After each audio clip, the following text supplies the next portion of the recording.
വരദ ഇഞ്ചി. ദേശീയ സുഗന്ധവിള കേന്ദ്രം ഉത്പാദിപ്പിച്ച വരദ ഇനം ഇഞ്ചി ഇനത്തിന് ഹെക്ടറിന് 2260 കിലോ വിളവ് തരാൻ ശേഷിയുണ്ട്. ഉണക്കുമ്പോൾ 1/5 ചുക്ക് ലഭിക്കും. 3 അടിയോളം പൊക്കത്തിൽ വളരും.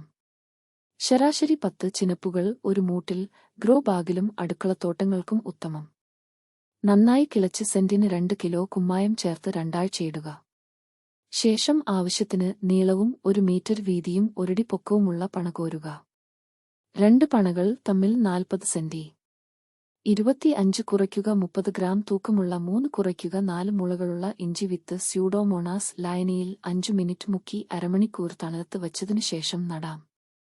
നട്ടതിനു ശേഷം പരമാവധി കരിയിലകൾ, പച്ചിലകൾ തടത്തിനു മുകളിൽ വിരിച്ച് പുതയിടാം.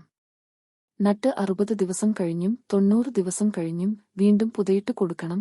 ഇഞ്ചി മുളച്ചു കഴിഞ്ഞാൽ 2 ആഴ്ച ഇടവിട്ട് പച്ചച്ചാണകം കലക്കി ഒഴിച്ചു കൊടുക്കാം. മാസത്തിലൊരിക്കൽ പുളിപ്പിച്ച കടലപ്പിണ്ണാക്ക്, വേപ്പിന് പിണ്ണാക്ക് എന്നിവയുടെ മിശ്രിതം നേർപ്പിച്ച് ഒഴിച്ചു കൊടുക്കാം. പണയുടെ വശങ്ങളിൽ നിന്നുമുള്ള മണ്ണ് കോരിയെടുത്ത് പുതയുടെ മുകളിലേക്കിട്ട് കൊടുക്കാം. ഇഞ്ചി തെളിഞ്ഞ് വരുന്നതിനനുസരിച്ച് മണ്ണ് കയറ്റിക്കൊടുക്കണം. പച്ചക്കറി ആവശ്യത്തിന് 6 മാസം മുതൽ വിളവെടുക്കാം. വിത്തിഞ്ചിയായി സൂക്ഷിക്കാന് 8.5 മാസം കഴിയുമ്പോൾ വിളവെടുക്കാം.